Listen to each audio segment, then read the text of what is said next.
All right, welcome back. We are going to continue diving into the explosive aftermath of Canada's 2025 federal election, from Mark Carney's Liberal victory to Pierre Poilievre's shocking defeat, the collapse of the NDP and the Bloc, and here with the unfiltered truth on what this all means for Canada's future is wildly popular YouTuber, Rumbler, co-host of VivaBarnesLaw.locals.com, Viva Frei. Viva, welcome back. How are you? Well, I'm still not yet over the disappointment of what happened Monday night, but we're sort of getting used to the new reality of a potential 4 years of liberal carnage. Carnage, indeed. Yeah, the devil incarnate, the devil incarnate. Uh, how to explain Pierre Poilievre's? Let's start with that. Pierre Poilievre's defeat after winning Carleton, the riding of Carleton, for 20 years. He comes up short in his own riding, and now may have to go begging for a safe seat out in Alberta in order to be able to stand in the House during question period and eviscerate Mark Carney. What happened in his own riding, do you think? Well, first, I saw the ballot. I don't know if the ballot had anything to do with it. I don't know how many spoiled ballots there were, but when you have 91 candidates on a ballot that looks more like a barcode than a ballot, it looks like a map of space than a ballot. It could confuse people. Maybe people vote accidentally for the wrong people. But from what I understood, there was no actual determinate error in the vote count in the writing. But it was very suspicious that the ballot had 91. The next closest ballot had 13 candidates on it. No, I think ultimately the bottom line is he betrayed the core of his base. And I say this with love and respect because I don't hate Pierre Poilievre. I actually feel bad for him now. But he thought that he could gain additional votes by compromising on his core values and support for his base, taking them for granted and attempting to go to a middle ground that would never have gone his way regardless. And when he was on with Jordan Peterson, he actually said this verbatim, like almost specifically. Jordan said, "How are you going to avoid making the mistakes of other conservative governments in the future, compromising on your principles to try to go more middle ground?" And then he said, somewhat smugly, "Well, I'm smarter than that. I won't do that." And he said, "Well," and he described the error that he made in real time, which was taking for granted the support of his base while effectively ignoring them and compromising on core values that I have no doubt deterred enthusiasm to come out and vote on that day and encouraged liberals to come out and vote for that other guy, Fanjoy or Fanboy. I have no idea who he is, if he's good or bad, but if he's liberal, he's probably bad. And I think that's what happened at the macro scale in Carleton and at the micro, or the other way around, at the massive scale across the country. I certainly would have wanted him to come out harder against Mark Carney. Talking about, and one of my callers during an open line segment mentioned this as well. Jason, he didn't make much of the fact that Mark Carney, we don't even know where he's domiciled. We don't know where he pays his taxes.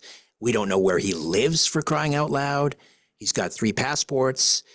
We all remember the shellacking that Andrew Scheer took in the media and from liberals because he had dual citizenship by virtue of the fact, I think one of his parents was American, and that was a childhood thing. He just never bothered revoking his American citizenship. It wasn't like he lived part-time in the United States.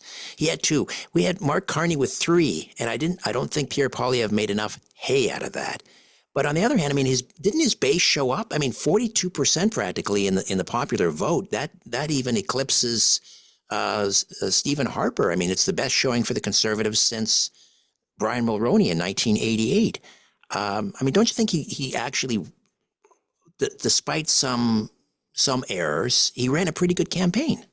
I mean, it's not being results oriented in how I assess it because I was critical before this happened, and I said you're not coming out on the issues that are going to mobilize additional voters that are going to sway PPC voters. Everyone was complaining about vote splitting. I'm like, you're not splitting a vote that doesn't show up, and so getting more votes. The population has grown a lot. Getting more seats. The population has grown, and there's more seats now. So I don't buy those. I mean, it's fine, but bottom line is, he lost what should have been a slam dunk. And you're right, Richard. He didn't come out swinging at all, and I suspect it's because he thought he might get some Carney voters if he's polite with Carney. He should have been coming out daily, talking about the three passports: WEF, Davos, Bilderberg, globalist, anti-populist, the three passports, the offshore accounts in, I don't know where they are, the Cayman Islands, the corruption that Carney was involved in by advising Justin Trudeau for for finances, for climate policy, while he's simultaneously investing in dirty energies in foreign countries. He didn't do any of this, and he didn't stick up for the convoy people. He didn't stick up for Tamara Leach, Chris Barber when they were convicted of mischief. He didn't stand out, say anything when Natasha Graham was assaulted by the police at a Gaza protest in Montreal. Maxime Bernier did. He didn't go on podcasts, prominent podcasts that I now know he had invitations to, because I was on with Patrick Bet-David yesterday, and he's like, he could have gotten on Theo Vaughn. He could have gotten on, I don't know if Tucker Carlson was available. Big, prominent, influential American podcasts. But then I get people saying, well, that wouldn't have done anything. Horse crap, it would have done something. He didn't go on with Gad Sad, a prominent Canadian podcaster. So he took for granted that it was a sure thing. He thought he could get some people of the middle ground by compromising on the base. And in so doing, I'm convinced that there are people who are just despaired out of voting. And I think that is ultimately what happened. That and the NDP went to the Liberals, which explained how they increase their seats. And I'm fairly certain the NDP is going to coalition with or informally have another supply and management agreement with the Liberals to give them a full majority so that there's another 4 years of pure devastation to finish the job that globalist Carney has been involved in for the last 5 years. And that was not brought up to the electorate during this election. Whither Canada? Can we survive another 4 years? The Western secessionist mood is on fire, actually. Do you think we can survive another 4 years of a Liberal majority, as you say, if they ally with the NDP and the Greens? I mean, something is going to survive. There's Italy left from the Roman Republic, I guess. Things evolve and things balkanize and things fragment, and I did predict, or at least I did say that I thought that if this went with a Liberal majority, you're going to see the balkanization of Canada, because you are going to see Alberta actively move to secede. They're already doing it now. Danielle Smith simplifying the citizen petitions for a referendum so that it makes it easier for citizens to present it. And you're going to see Quebec then say, hey, we tried this twice and now let's do it a third time. Because at the end of the day, you're going to see a Liberal government that is hell-bent on doing what it thinks is best for Canada, despite what the provinces want, if only on the immigration side of things. And so I don't know that Canada can survive in its current form another 4 years. I don't think it can, but I'm not sure that it's not already beyond the point of no return now, where you have parts of Canada, big portions of big cities that speak neither English nor French. And then you're told to shut up, bigot, get used to it because it's the new normal. When you have the police putting out announcements in Punjab in Ontario, and you have people from India in British Columbia saying that, it's their land now, Europeans go home. It's not clear that the harm is not already done beyond the point of no return. Not that the Conservatives and all of their failed election policy would have done anything better. Reduce immigration down to 250,000 from 500,000 when it should be zero, and talk about deportation. Heck, Ruby Dalla was more conservative than the Conservatives, but not to say if things will go on. This too shall pass. But Canada is in dire straits as far as I'm concerned. Are you anticipating a mass exodus, particularly younger people who voted Conservative, who see no future in Laurentian Canada, a mass exodus to Saskatchewan and Alberta? No, I'm foreseeing and seeing, and it's been in the making for years now, a mass exodus out of Canada, brain drain and financial drain. And that's what's going to absolutely devastate and cripple the economy even more than it is. You've had now creators, call it the brain drain, leaving. Because first of all, you can't even do what you want to do in Canada, given some of their censorship online regulations. People with money are not going to stay there and just continue to finance their own abuse by a tyrannical government to the order of 50 some odd percent. And so you've already had that drain. What's going to be left are people who can't leave, who do choose not to leave, or the new imports who, even Justin Trudeau said it during the election, are not contributing in the sense of immigrants needing to contribute to maintain a functioning society and to become burdens on the society. And so that's going to continue and be exacerbated by the fact that the people who pay the taxes to maintain this house of cards are going to get the hell out because they have no good reason to stay there anymore. What is the pathology to explain why Canadians, or at least those who voted Liberals, seem to embrace their own chains? I'm thoroughly convinced it's an iteration of Stockholm syndrome, and it's also an iteration of, sort of a concept of it's too complicated to fix the problem that they live in. They don't see any practical solution to their own misery, and so the only way they can rationalize it is by minimizing it against a boogeyman of an even greater misery, that being Donald Trump. Yeah, sure, we pay a lot of taxes. Sure, our healthcare system, they call it a right.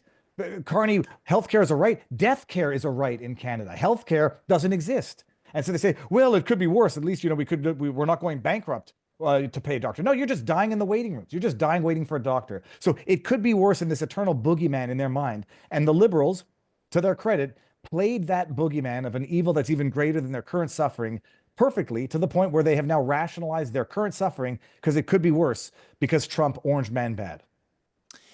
I've often said on this program that the liberals couldn't have done a better job of destroying the country if they planned it that way. Did they plan it this way? Well, they could have done a better job destroying the country, making it look like it was by accident. Because if you try too hard and you make it look like you're missing the pool shot on purpose, people are going to know you threw the game.